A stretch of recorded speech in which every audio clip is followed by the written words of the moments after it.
Hello friends, I welcome you all in this video. पिछले topic में हम BRICS पढ़ रहे थे, जिसमें कुछ टॉपिक रह गई थी ब्रिक्स से रिलेटेड। तो चलिए उसे डिस्कस कर लेते हैं।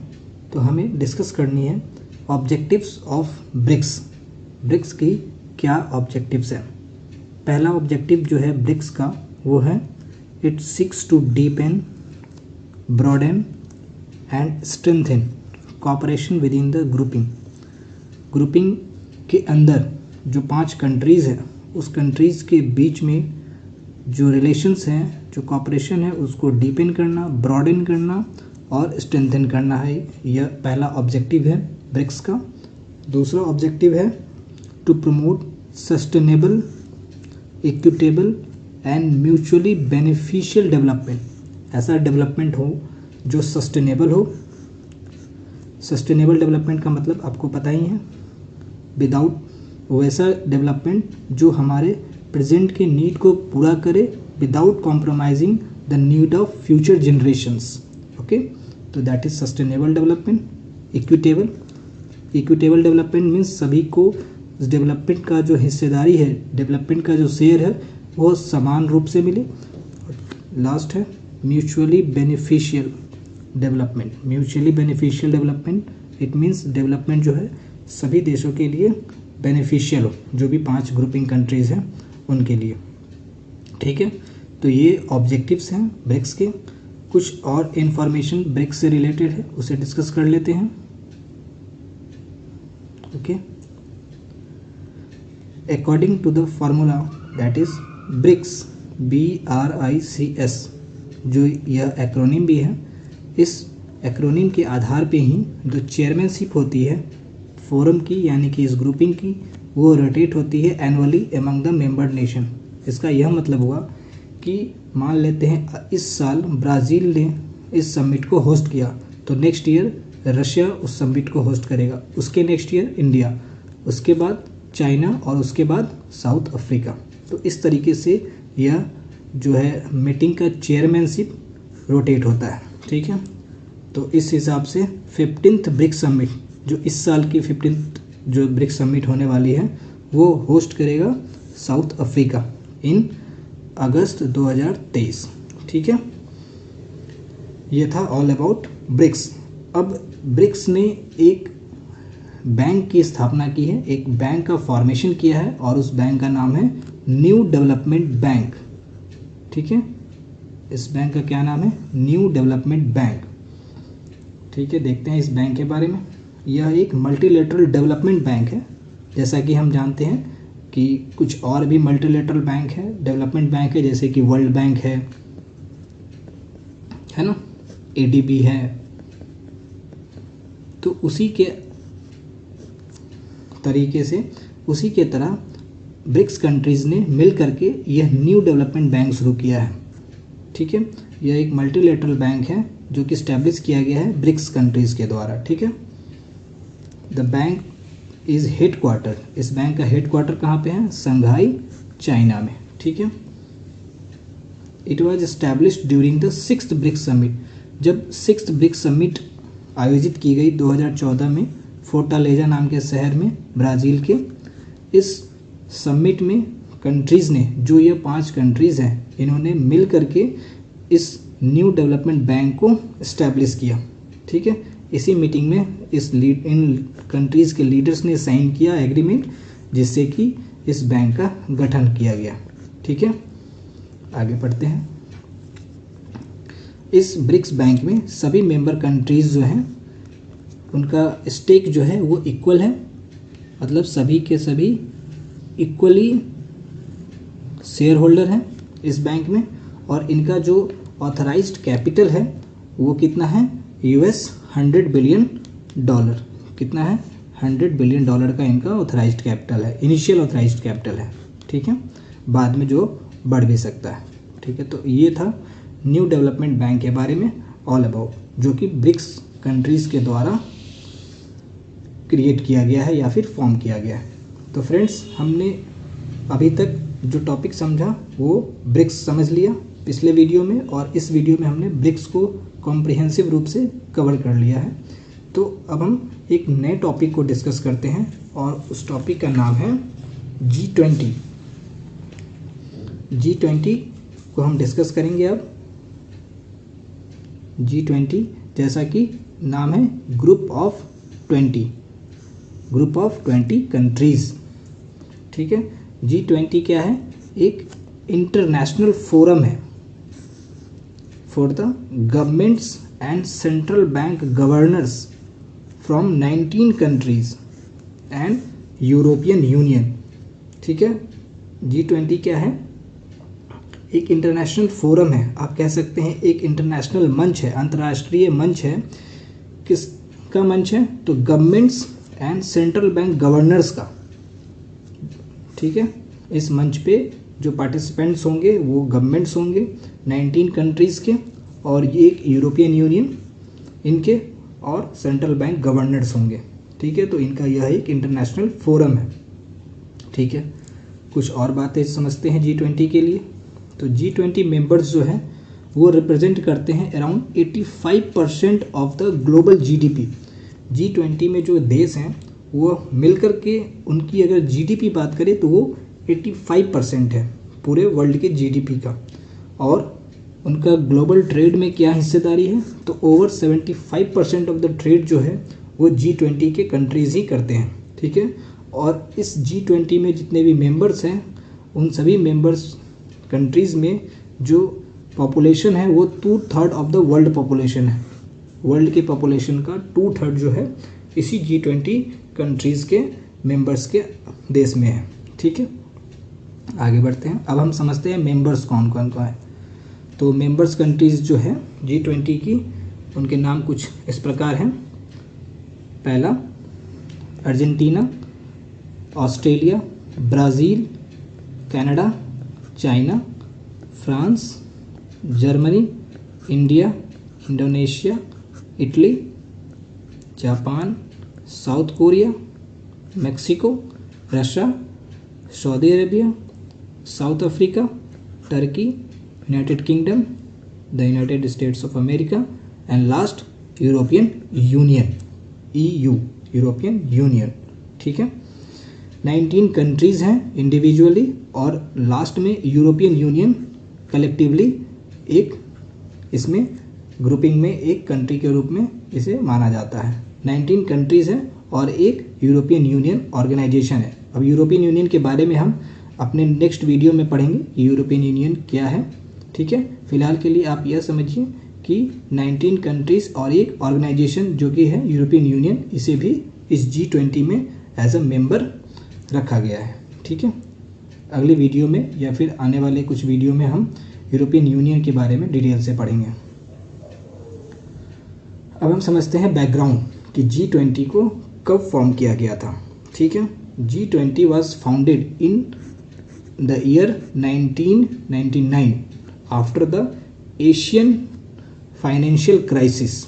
अब ये एशियन फाइनेंशियल क्राइसिस क्या था ये भी अभी बताएंगे आपको, पहले इस सेंटेंस को पढ़ लेते हैं। G20 was founded in the year 1999 after the Asian financial crisis, ठीक है, as a forum for finance ministers and central bank governors to discuss global economic and financial issues। G20 को 1999 में बनाया गया था एज अ फोरम, एक मंच के रूप में, एक प्लेटफॉर्म के रूप में, जिनमें फाइनेंस मिनिस्टर्स पूरे कंट्रीज़ के जितने भी इनके मेंबर्स थे उनके, और सेंट्रल बैंक गवर्नर्स, इनका एक फोरम बनाया गया ताकि ये डिस्कस कर सकें global economic and financial issues को। ठीक है,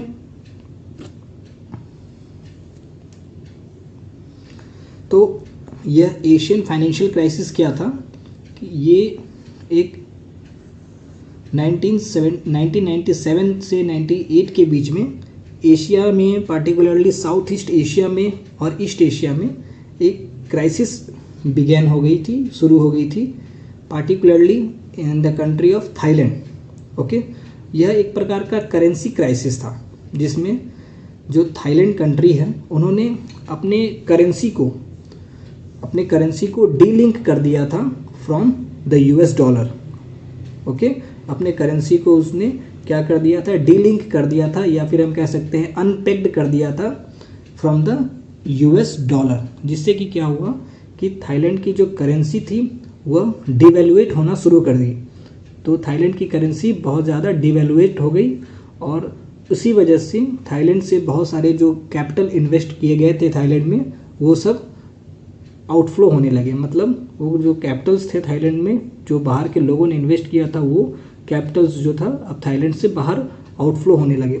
तो इस वजह से क्या हुआ कि ये जो इम्पैक्ट है पूरे साउथ ईस्ट एशिया वाले कंट्रीज़ में, ईस्ट एशिया वाले कंट्रीज़ में, इसका इम्पैक्ट काफ़ी गहरा पड़ा, जिस वजह से यह एशियन फाइनेंशियल क्राइसिस कहलाया। ठीक है, तो उसी के बैकड्रॉप में G20 का फॉर्मेशन होता है।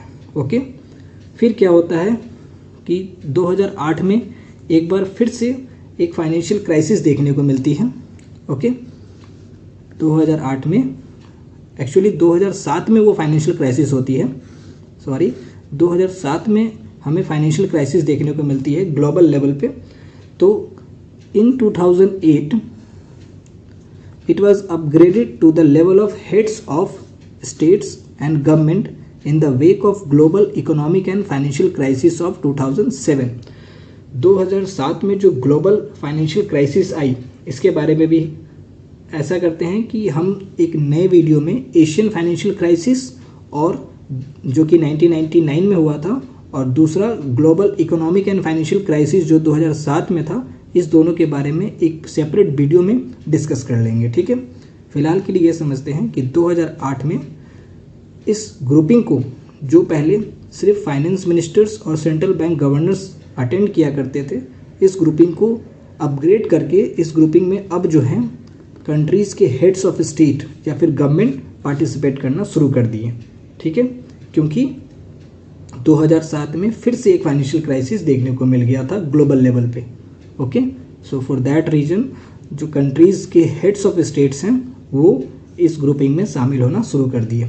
फिर क्या हुआ, इन 2009 इस ग्रुपिंग को, इस फोरम को डिजिग्नेट कर दिया गया as a forum for international economic cooperation, premium forum for international economic cooperation. इस फोरम को एज अ डिजिग्नेट कर दिया गया किस के रूप में, premium forum for international economic cooperation. Okay, चलिए आगे बढ़ते हैं।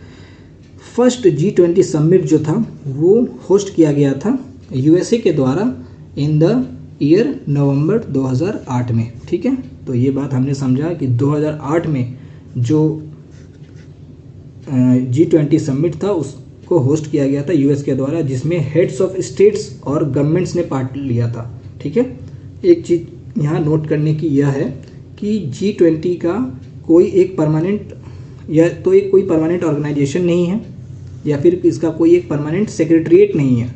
ठीक है, और इसका कोई ना एक परमानेंट स्टाफ है। यह बस एक फोरम है जो हर साल अपनी एनुअल मीटिंग करती है। ठीक है, चलिए कुछ और चीज़ें हम डिस्कस करते हैं G20 के बारे में।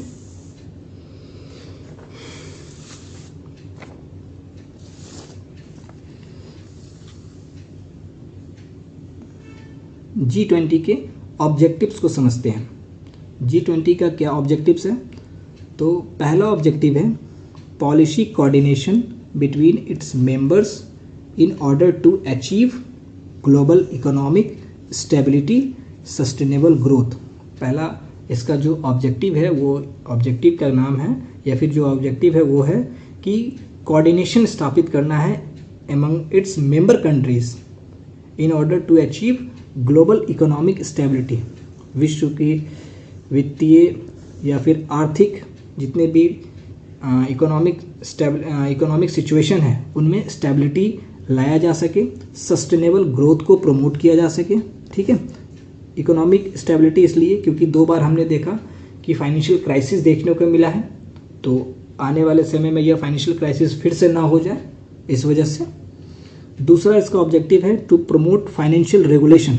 फाइनेंशियल इंस्टीट्यूशंस का रेगुलेशन इस तरीके से होना चाहिए जिससे कि जो रिस्क है फ्यूचर में फाइनेंशियल क्राइसिस होने के वो कम हो जाए। ठीक है, और तीसरा ऑब्जेक्टिव है to create a new international financial architecture, एक नया international financial architecture banana.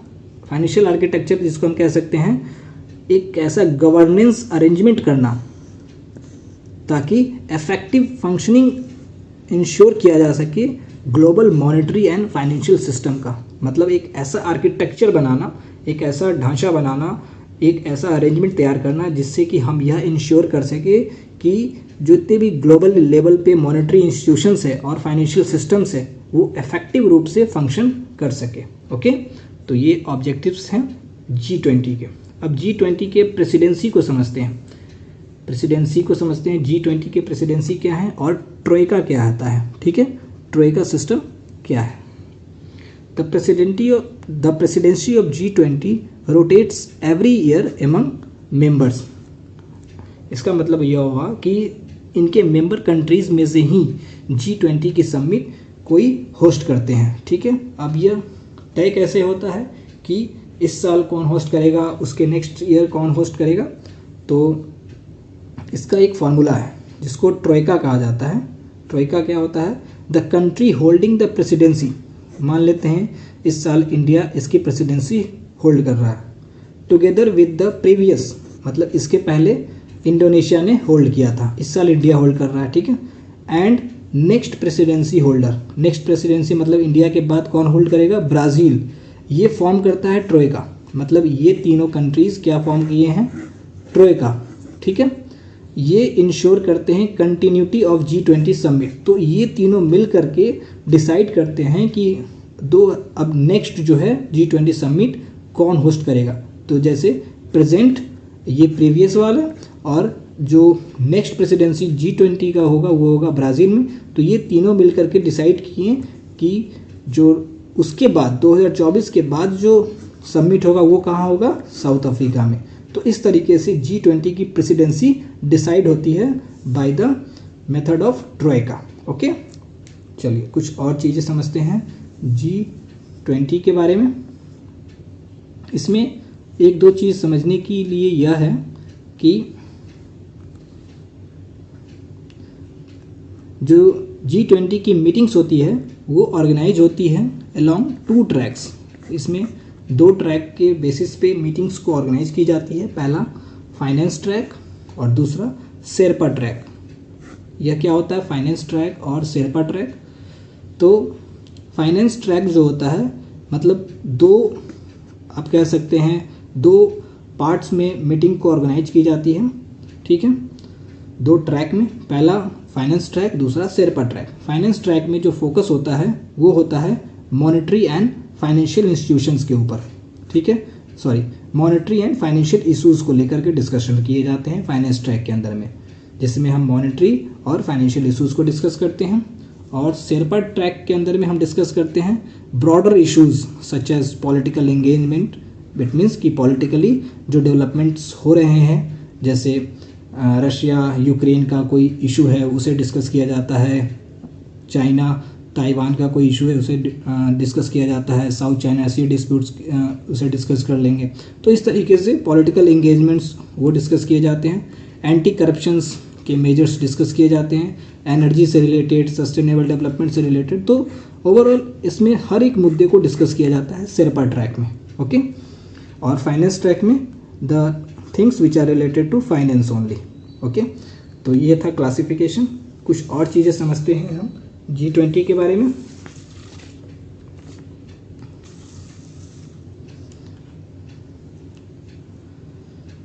As India is a member of G20, जैसा कि हम जानते हैं इंडिया भी G20 का एक मेंबर है। तो इंडिया अभी करेंटली G20 की प्रेसिडेंसी को होस्ट कर रहा है। ठीक है, 2023 की। और इस बार 2023 की थीम क्या है, मतलब कि हर ईयर जो है एवरी ईयर जो समिट ऑर्गेनाइज होती है उसकी एक थीम होती है। तो इंडिया ने जो समिट ऑर्गेनाइज की है तो इसकी भी एक थीम है, वो है one earth, one family and one future, along with official symbol of lotus. आपने देखा होगा G20 का ऑफिशियल सिंबल जिसमें लोटस बना है। लोटस में आप नीचे देखोगे लिखा होगा वसुधैव कुटुंबकम और one earth, one family and one future. तो यह इंडिया का एक थीम है जो कि इंडिया ने अपने G20 समिट के लिए रखा है। कुछ और की फैक्ट्स जान लेते हैं G20 के बारे में, उसके बाद इस टॉपिक को हम सम अप करेंगे। ठीक है, कुछ की फैक्ट्स जैसे कि यूरोपियन यूनियन जो है वो रिप्रेजेंट किए जाते हैं बाय यूरोपियन कमीशन। जब हम यूरोपियन यूनियन टॉपिक को पढ़ेंगे तब हम समझेंगे कि यूरोपियन कमीशन क्या है। और European central bank, European union से कौन कौन लोग आते हैं इस मीटिंग में, तो यूरोपियन कमीशन के जितने भी मेंबर होंगे वो, और यूरोपियन सेंट्रल बैंक के जितने भी ऑफिशियल्स होंगे वो।